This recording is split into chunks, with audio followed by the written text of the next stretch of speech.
Forward. Well, one thing we've tried to do is reflect the core innovation of the game in audio. Kind of that's how I see our responsibility within the audio team. So on Trap Team, we had the speaker in the portal, as you remember, and this year in Imaginators, we've got some really cool creative audio features that we think that fans of the franchise are going to enjoy playing with, that allow them to bring their imagination to life and create their own Skylander with sound. Yeah, so part of that creation process you were showing me just earlier, as you're picking sort of catchphrases, aren't you? That's right. And obviously there's a lot of audio that goes with that. You bet, absolutely. So as you know, a big part of what makes us Skylander is the catchphrase. So it was really important to us that we found a way to allow kids to create their own catchphrase, so both what their Imaginator will say, but also their voice, and then also voice effects to make them sound different, crazy, funny as well. Behold my arrows! Behold my arrows! Behold my bow!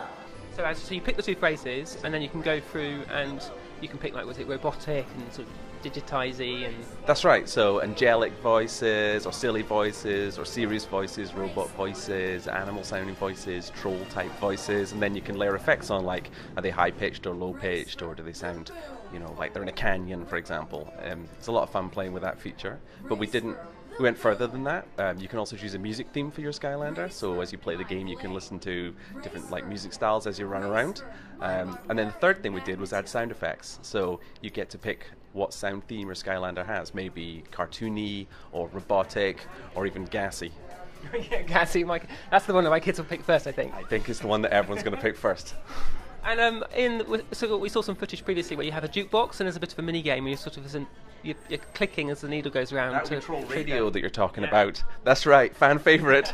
Back returning for Imaginators. Exactly. So by playing Troll Radio, you can unlock some of those audio features, and also it's just a fun little mini game. We've got Chill Bill and Broccoli Guy returning as the radio announcers on that radio station. Yeah, it's a lot of fun, both for us, obviously, as you can tell, and we think people are going to enjoy it.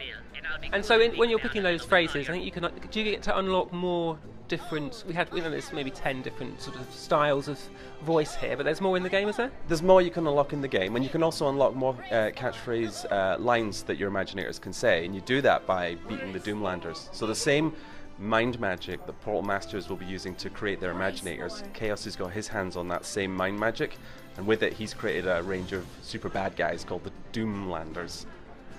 And as a Portal Master, you play the game, you beat the Doomlanders, and you can take those creative items that Chaos has been using, and then you can use them to make your own Imaginators too. So Doomlanders, that reminds me of Wolfgang. Or was he a Doom Raider? That's right. So these are not Doom Raiders, these are Doom... Chaos named them. He's trying to make it confusing for us. He's got a theme. Yeah. Yep. Yeah, Doom obviously crops up a lot. I think it might be his favourite word. Yeah. Yep. And in terms of the game in general, obviously you have this creation crystal. Something we've been asked is whether you just have one Skylander in there, or if you've got a child who wants to create lots, can they put lots in that crystal? So a creation crystal holds one Imaginator of a particular element and battle class. You can take it to your friend's house. You can take it off the portal, use it like a regular Skylander's toy. But you can continually change the way that your Imaginator looks as you play the game. You can use different gear, change their colours, change the way they look as well as you play. So, but in that crystal you have is one character. That's right. Yeah. So the crystal is a particular element type. That's right. But you can create any of the Imaginator classes. That's right. Yes, right. So if you have a fire crystal, you could create a fire knight, you could create a fire sorcerer, a fire bowslinger, a fire ninja, or any of the 10 battle classes of the fire, and then you make them of the fire element. So the battle class defines like two major things, right? It defines the type of weapon. So a knight will use swords, a bowslinger will use bow and arrows, a brawler will just be using his fists, and it defines the upgrade tree for all of those powers. So you can also customize all of the upgrades and all of the attacks that you have on each button for your Imaginators as well, and those are different for each battle class.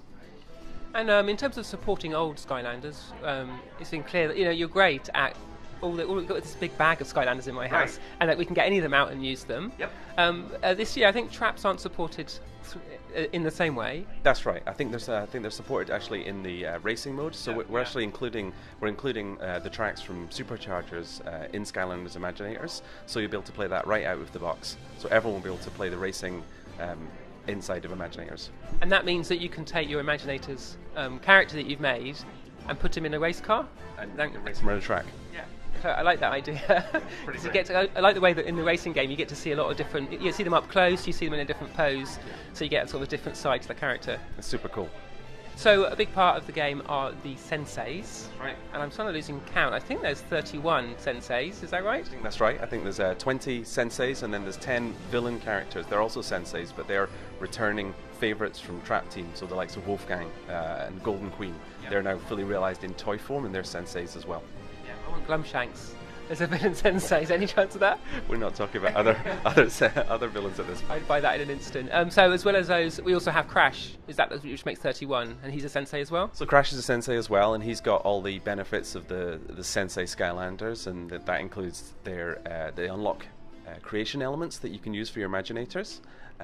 Every sensei that you use increases the level cap for all of your Imaginators.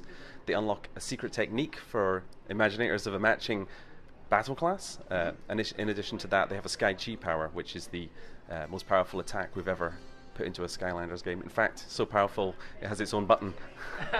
Yeah, that right too if you're on a PlayStation. And so those senseis, do they have an upgrade path as well? So they have abilities that they bestow on the Skylanders you've created, but do you upgrade the senseis themselves? Absolutely, they have a full upgrade tree. Just like you'll know from Skylanders games of past. Every sensei has a full upgrade tree as well. Yeah, and Crash is a fully playable sensei available in the Skylanders Imaginators Crash Bandicoot Starter Pack. Yeah, and so that's exclusive on PlayStation. But part of that announcement was that it will be compatible with Xbox and Wii U as well. Although I don't think it's been announced how those players would get it yet. Right, exactly. So they could buy their own starter pack or borrow a friend's perhaps. Yeah, I think we're not talking about that at this point. So we've got Crash here. I just spotted him over there. Obviously, this is part of what we're talking about. Yeah. Nice new character. So, how did you get that sound authentic, creating the Crash character in game? Well, we actually brought back the voice actor that played Crash originally. Oh yeah, of course. That's right. We brought him back to lend a sense of authenticity there, and also obviously took amazing care to make sure that it sounded just exactly as people were